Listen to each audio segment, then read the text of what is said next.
Bienvenidos a la presentación sobre la proporción. La proporción puede definirse como la relación de tamaño entre dos cosas, la razón matemática entre dos objetos. La proporción y el ritmo están íntimamente relacionadas, tanto así que se puede decir que son diferentes estados de una misma circunstancia. La proporción se basa también en el principio de repetición. Para definir la secuencia del cambio se necesitan al menos tres elementos. Y la palabra clave en la proporción es precisamente cambio. Mientras el ritmo vive de la profusión, es decir, de la repetición por sí misma, la proporción vive de que se note el cambio que hay entre cada uno de los elementos que configuran la composición. Otra expresión clave es relación de tamaño, puesto que la característica más evidente para denotar la proporción es precisamente un cambio en la dimensión. Como se puede ver en las siguientes ilustraciones, la proporción es una repetición de elementos. En estos elementos hay un cambio de tamaño que puede ser una porción igual cada vez o puede aumentar en una razón. En el primer ejemplo se puede notar que el cuadrado más pequeño sirve de base para determinar el tamaño de todos los demás. Cada uno va aumentando una unidad cada vez y esa unidad corresponde al lado del cuadrado más pequeño. En el caso de la proporción dinámica, tenemos un factor de cambio diferente, que está normado generalmente por una operación matemática.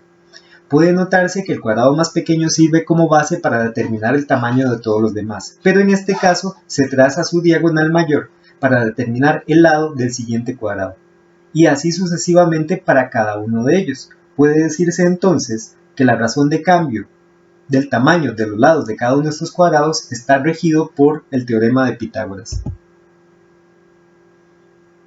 Dentro de la naturaleza, la proporción es un efecto colateral de un proceso de repetición de elementos.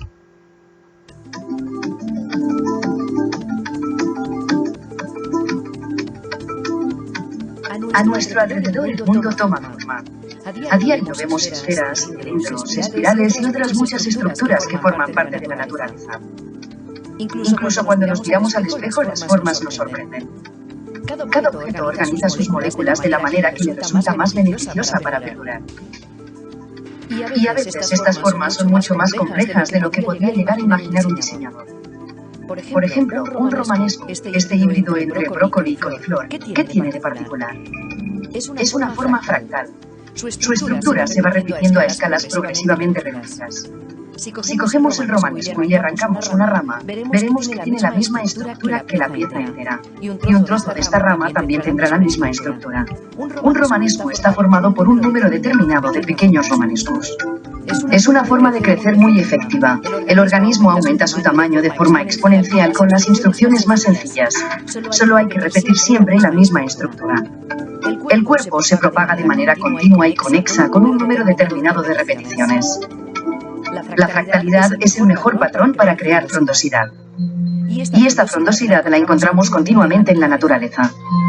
Las plantas y los árboles son frondosas y fractales. Necesitan recibir el agua de la lluvia, el oxígeno del aire y la luz del sol.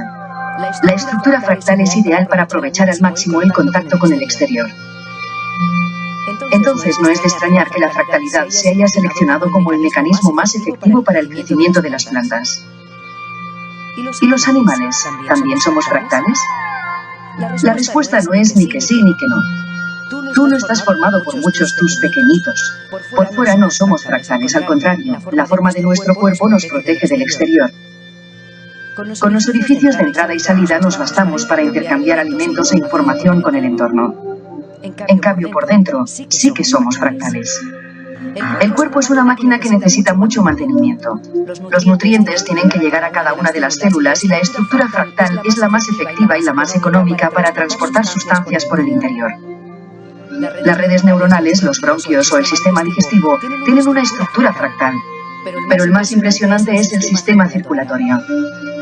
Los vasos sanguíneos que van de la aorta hasta los capilares se ramifican y dividen. Llegan a todos los puntos suministrando uno de los bienes más valiosos para el cuerpo, la sangre. Y todo esto sin ocupar demasiado espacio. Aunque venas y arterias cubren todo nuestro cuerpo, la superficie que ocupan no es más del 5%. Fractales en el interior de nuestro cuerpo y en los grandes sistemas de la naturaleza, como los ríos o las montañas. una de las formas más complejas y a la vez una de las más simples. Debe entenderse entonces la proporción como el resultado de una serie de ritmos estructurales que se perciben la mayor parte del tiempo de manera inconsciente. Los fractales, según vimos en el video anterior, son un ejemplo de ello. Un fractal se crea a partir de un algoritmo definido. Al repetir el algoritmo infinidad de veces se obtiene una figura que guarda relaciones internas de proporcionalidad. Un algoritmo es un conjunto prescrito de instrucciones o reglas bien definidas, ordenadas y finitas, que permiten realizar una actividad mediante pasos sucesivos que no generen dudas a quien lo ejecute. Gráficamente podría reducirse a una serie de instrucciones que ayudan a generar un dibujo. Por ejemplo, podemos tener una primera instrucción. Utilice un cuadrado girado 45 grados. Segunda instrucción, duplique el cuadrado en espejo utilizando el eje vertical de uno de sus extremos. Tercera instrucción, condense a un 50% la composición resultante del paso anterior. Y la siguiente instrucción podría ser aumente en un 50% el tamaño de la composición anterior. Y después se repiten esa misma serie de instrucciones con cada uno de los productos resultantes cientos de veces y miles de veces, y eso genera una gráfica que tiene características similares a las que veremos a continuación. Puede notarse que la figura mayor está formada por varios círculos y que todos sus contornos tienen figuras similares a sí mismas. Esa es una de las características que tiene generalmente un dibujo fractal. Además de esto, puede notarse que el orden de cada uno de los componentes que integran ese contorno muestra relaciones de proporcionalidad. La distancia entre cada uno y el siguiente se nota que está regido por una razón de cambio definida. Se percibe entonces la proporción como parte generadora del fractal. Sin embargo, no formó parte de las instrucciones que se emplearon para su dibujo o para su elaboración. Puede decirse entonces que la proporción es un desecho del proceso mismo de repetición.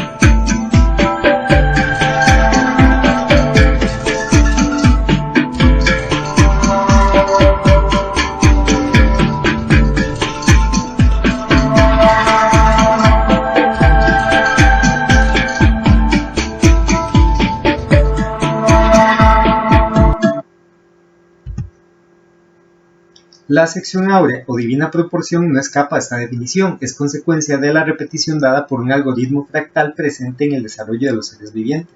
Vamos a ver un pequeño resumen preparado por Disney que explica la proporción áurea. Fue el buen Pitágoras el que descubrió la magia de las matemáticas en esta figura. Las dos líneas pequeñas combinadas igualaban exactamente a la tercera, y esta línea muestra las proporciones mágicas de la famosa sección de oro. La segunda y tercera líneas equivalen a la cuarta. Una vez más tenemos la sección áurea. Pero esto es solo el principio. Escondido dentro de esta figura hay un secreto para crear el rectángulo de oro que los griegos admiraban por sus bellas proporciones y sus cualidades mágicas. La estrella contiene el rectángulo de oro infinidad de veces.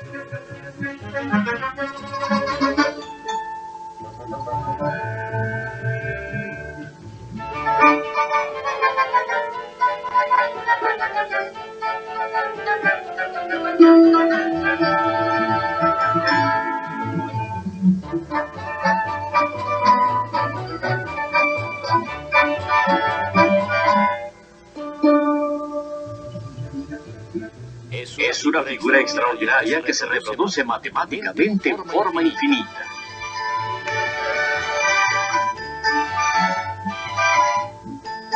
Todos los rectángulos tienen exactamente...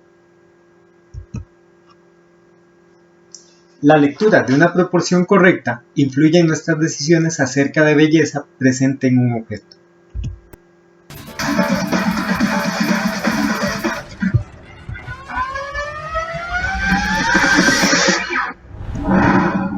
¿Dónde comienza la ciencia del sex appeal? En el rostro. Una mirada puede iniciar una pasión para toda la vida. A través de los siglos, ciertos rostros han accedido a la inmortalidad por su hechizo, su sensualidad. Desde siempre, pintores, científicos y filósofos han tratado de definir qué hace de un rostro algo casi sublime. Los griegos creían que el secreto estaba en una fórmula matemática. Platón le llamó proporción áurea, la ecuación de lo perfecto. Se toma un espacio y se divide en dos partes.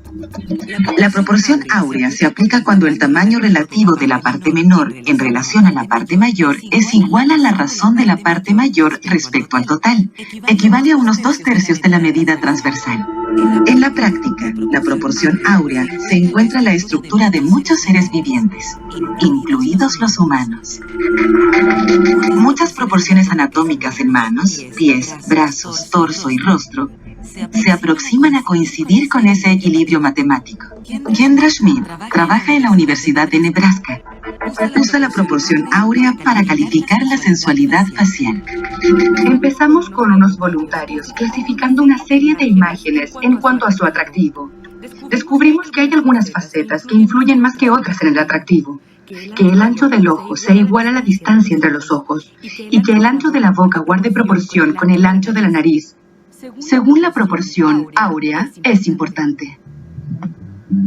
Todo lo que Kendra hace es marcar puntos clave en los ojos, orejas, nariz y boca, para que su software calcule la aproximación del rostro a la proporción áurea. Si usted se parece a Greta Garbo, marcará 6,5. 10 es perfección, pero lo que sobrepase 6 es atractivo. Nefertiti marcó 6,8. Este es el retrato de una voluntaria que marcó 4,7, lo que es un registro promedio. Sobre 7, eres una bomba sexy. Y también Kirk Douglas se acerca a 7. El software de Kendra y la proporción áurea no hacen distinción entre belleza femenina y masculina, pero la masculinidad y la femineidad tienen mucho que ver con lo que es un rostro sexy. La proporción debe ser entonces un resultado colateral del orden del programa, del algoritmo base de repetición, al igual que la belleza es un resultado no buscado, una consecuencia inevitable dada por ciertas circunstancias. Muchas gracias por su atención.